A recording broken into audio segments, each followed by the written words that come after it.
Hello साथियों, नमस्कार, जय हिंद। तो साथियों, एलडीसी वैकेंसी के फॉर्म भरने हैं, वो स्टार्ट हो चुके हैं। फॉर्म भरते समय विशेष तौर पे किन किन बातों का आपको ध्यान रखना है, इस वीडियो में अपन चर्चा करेंगे। ज़्यादा लंबा वीडियो नहीं होगा, छोटा सा वीडियो आपके लिए बनाऊंगा और आपको एक आइडिया भी बताऊंगा कि भाई सीईटी में कितनी लगभग है सीईटी की कट ऑफ रह सकती है जो मेन एग्जाम में बैठने के लिए एलिजिबल रहेंगे। तो सबसे पहले तो साथियों देखो, सीईटी की मांग सभी की है कि भाई ये वैकेंसी आनी ही दोबारा सीईटी होने के बाद में आनी चाहिए थी, लेकिन चलो वैकेंसी आ गई है। जिनका पहले सीईटी में स्कोर अच्छा है वो इसमें फॉर्म भरेंगे। तो पहली चीज़ तो आपको यहाँ पे ध्यान रखना है साथियों, अगर फॉर्म भरते समय आपको सबसे पहले तो नवीनतम फोटो है ना, ये फोटो साथियों 1 महीने से ज़्यादा पुरानी नहीं होनी चाहिए। 1 महीने से ज़्यादा पुरानी नहीं होनी चाहिए। अगर आप चश्मा लगाते हो और आपकी फ़ोटो में अगर चश्मा भी आ रहा ना, तो फ़ोटो दूसरी खिंचवा ले भाई।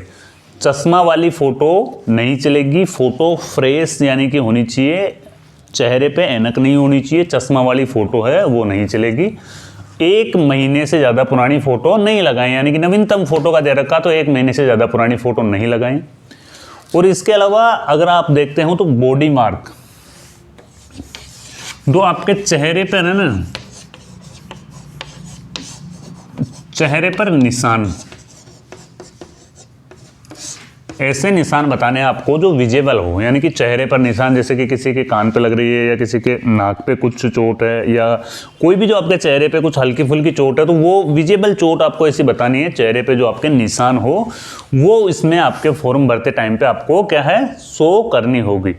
और साथियों, विवाहित महिलाओं की अगर अपन बात करते हैं तो विवाहित महिलाओं में जो आय से संबंधित अपने पति के नाम से अगर जारी कोई भी आपने सर्टिफिकेट कोई भी जारी करवा रखा है तो वो मान्य नहीं होगा। आपका मान्य होगा विवाहित महिलाओं का अपने फादर के नाम से जारी जाति प्रमाण पत्र है वो भी मान्य होगा और आय प्रमाण पत्र है वो भी मान्य होगा। तो फादर के नाम से जारी आय प्रमाण पत्र है वो जारी करवाना है आपको, ना कि अपने हस्बैंड के नाम से।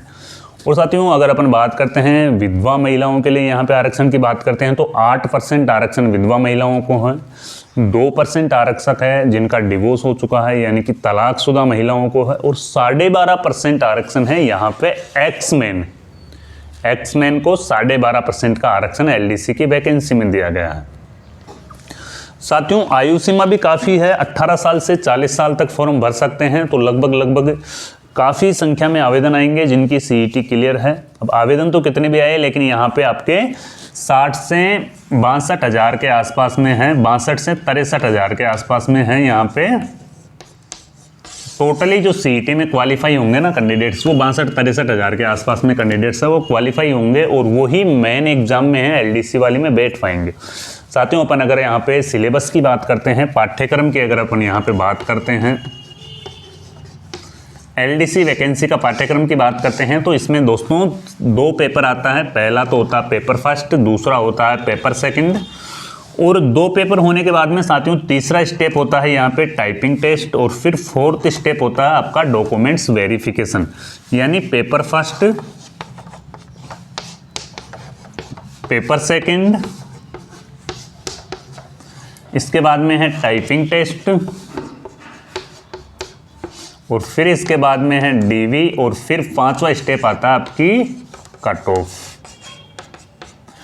साथियों, पेपर फर्स्ट में अगर अपन बात करते हैं तो यहाँ पे जीके के क्वेश्चंस आते हैं। अब जीके में राजस्थान जीके और इंडिया जीके। राजस्थान जीके में अगर अपन बात करते हैं, राजस्थान इतिहास, कला संस्कृति और भूगोल, करंट अफेयर्स के क्वेश्चंस पूछे जाते हैं। इंडिया जीके में भी सेम वही सिलेबस है। और इसके अलावा साथियों विज्ञान और गणित के क्वेश्चंस, जीके तो आता ही आता है, विज्ञान और गणित ये पेपर फर्स्ट में आती है। और पेपर फर्स्ट आता है यहाँ पे आपका 100 नंबर का आता है दोस्तों पेपर फर्स्ट। वही पेपर सेकंड भी यहाँ पे 100 नंबर का ही पेपर सेकंड आता है, लेकिन पेपर सेकंड में साथियों क्या आता है, ओनली फॉर 2 ही सब्जेक्ट आती है। पहली सब्जेक्ट तो होती है आपकी इंग्लिश और दूसरी सब्जेक्ट होती है आपकी हिंदी। ये भी 100 नंबर का और ये भी 100 नंबर का, दोनों में दोस्तों 1/3 की नेगेटिव मार्किंग है। यानी कि 1/3 की नेगेटिव मार्किंग है। अगर आपने 3 क्वेश्चंस गलत कर लिए तो एक क्वेश्चन आपका सही है, वो काट लिया जाएगा। और फिर साथियों टाइपिंग टेस्ट की अगर अपन बात करते हैं ना यहाँ पे, तो हिंदी और इंग्लिश दोनों में ही टाइपिंग टेस्ट आपको देनी होगी। हिंदी और इंग्लिश दोनों सब्जेक्ट में ही आपको टाइपिंग टेस्ट देनी है। डॉक्यूमेंट्स आपके पास में सारे रेडी होने चाहिए और फिर फाइनल कट ऑफ इसकी रहती है। तो छोटी छोटी बातों का आपको ध्यान रखना है फॉर्म भरते समय। जो मैंने आपको 3-4 बातें समझाई है उनका विशेष तौर पे ध्यान रखना है। एक तो फोटो नवीनतम लगवानी है, और अगर आपकी फ़ोटो में चश्मा लगा हुआ है तो फ़ोटो दूसरी खिंचवा लें। बॉडी मार्क का विशेष ध्यान रखें, जो आपके चेहरे के ऊपर कोई मार्क है उसको ज़रूर आपको शो करना है।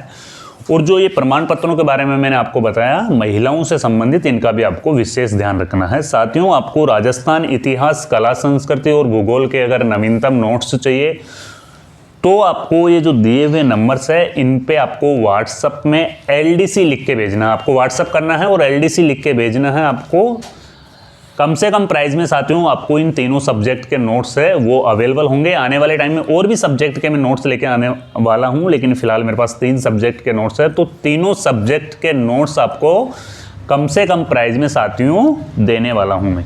और साथियों LDC से संबंधित अगर ये वीडियो आपको अच्छा लगा तो इसको आप लाइक करें। जय हिंद, वंदे मातरम।